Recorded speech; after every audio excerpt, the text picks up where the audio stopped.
Hello everyone, Rod over here. Hope you're having a great day. So over the last 6 months, I have been using the iPhone 14 Pro as my daily driver, and I have been quite pleasantly surprised. I've also been using my iPhone 12 Pro on the side to compare the two on a day-to-day basis, and I must say that the most significant change you'll notice is the performance. The new A16 Bionic chip is an absolute beast and it's noticeably quicker. However, to be completely fair, it feels like the Apple is slowing down their older phones with software updates over time in order to encourage more frequent updates. But let's not waste any more time, so sit back, relax, and let's get into it. Let's start with the biggest change of this year's iPhone, the new dynamic island. Obviously, Apple wanted to do something different this year since the rest of the iPhone didn't change that much, and compared to the iPhone 12 or 13, this is definitely a noticeable change. I was very excited about the new dynamic island because Apple is finally using this space for something useful. As a designer myself, I know you can create some really cool animations around it and make it into a super accessible feature. The only shame is that there aren't that many apps leveraging it at the moment. The majority of apps that are actually using the dynamic island are Apple native apps such as Timer, Apple Music, or the battery status of your AirPods. I hope that developers will spend more time in the future adapting their apps and using the dynamic island to provide potentially a better experience for their users. Regarding the design of the dynamic island, some people were concerned that it would take up too much attention on the display. To be completely honest, you get used to it quite quickly. After 2 weeks, you won't even notice it anymore. We might see a few more smaller adaptations from Apple in the upcoming years before they finally move on to a super clean design and place all the cameras and sensors under the display. Now, let's talk about the second biggest change in the new iPhone 14 Pro, which is the camera. Apple made a big upgrade this year by introducing a new 48 megapixel main camera sensor, which is absolutely amazing. Personally, I take pictures on my phone all the time and you can really see the difference in the quality. It's quite crazy to think about how good phone cameras have become these days.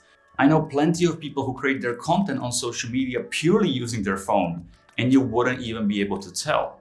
Of course, to get the best out of your camera, it's better to use proper lighting, especially when shooting content indoors. However, Apple does a lot of computation in the background to get the best quality possible, so even if you are using natural light inside, you can get some pretty solid results. But to ensure that you are getting the best results possible, I would recommend turning on Apple Pro RAW. You can find this under your camera settings by clicking on the Formats tab and then clicking on the Pro RAW resolution. With Apple's cameras getting bigger and bigger every year, I wonder when this trend will end. Personally, I feel that we are still on the edge where it looks aesthetically pleasing, but I hope that Apple and other phone manufacturers will find a way to achieve higher photo quality without necessarily increasing the size of the camera bumps. Which brings me to the sponsor of this video, and that is Casetify. Casetify is one of the world's most popular tech accessory brands known for their protective phone cases. Even though iPhones do look amazing and they have a pretty solid build quality, you can still very easily get scratches on your phone. I have been using the Casetify crystal clear case for the past few weeks and I really like their build quality and clean minimal design. This crystal clear case is optimized to prevent yellowing by using UV Defender technology, and as you can see, even after using the case for the past couple of weeks on a daily basis, their clear case looks brand new. These cases are also MagSafe compatible, so they work super seamlessly with any MagSafe charger that you own. I personally like that their side buttons are super tactile and they don't stick out too much. If you want to check out Casetify and grab a case for yourself, there's a link in my bio that will get you a nice 15% discount on your order. One of the new features that Apple released with the new iPhone 14 Pro is the always-on display. However, in my personal experience, they could have dimmed the screen even more. With the new peak brightness of 2000 nits, it's sometimes hard to tell if your screen is on or locked, making it more of a distraction. I was hoping they would fix this with a software update, but unfortunately they didn't. Luckily, if it's too much of a distraction for you, you can turn it off completely. When it comes to battery life, I feel like I'm getting less battery life compared to my iPhone 12 Pro sometimes. Obviously, this varies depending on the use case and which apps I use throughout the day.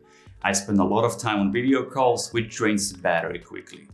However, even after 6 months of use, my phone's battery health is still at 100%, which is much better compared to my iPhone 12 Pro that had around 95% battery health after 6 months. Regarding the design iPhone 14 Pro, I must say that I'm quite happy with the current form factor and overall design.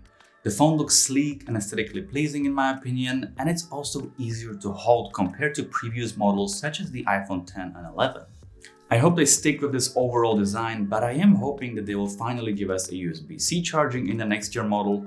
But who knows, maybe Apple will try to be controversial again and potentially removing the charging port completely. Hopefully, Apple will continue to prioritize user experience and offer innovative design solutions that enhance the overall functionality of the phone.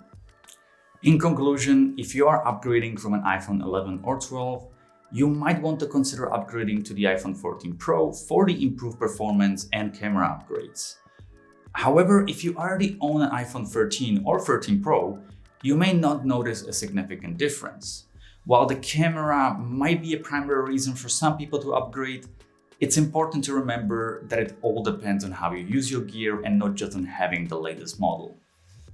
Thanks a lot for watching the video, follow me on social media, stay rad, and I'll see you next time.